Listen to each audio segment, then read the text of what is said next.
Maškendi je pokazao na belu tačku.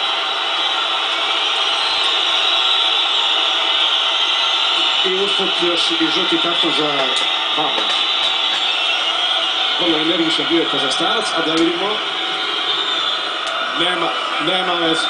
nema veze. Lopta nije udarila u ruku uopšte Babuliću. Lopta je udarila Babuliću, pogledajte, u telu.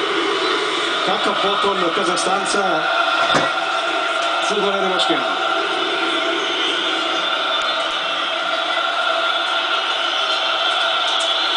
Loš početak, praktično prvi ulazak u kazneni prostor gostiju i dosuđen je penal koji će pokušati da realizuje Hasani.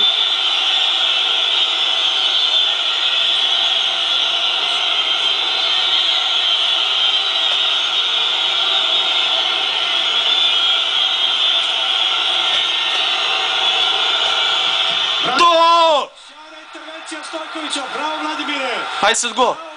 Možda i ključni moment ove utakmice. Rano je za ovakav zaključak, možda, ali u 10. minutu... Tako je, bro, kralju. I možda nisam pretjerao kada sam rekao da je to ključni moment.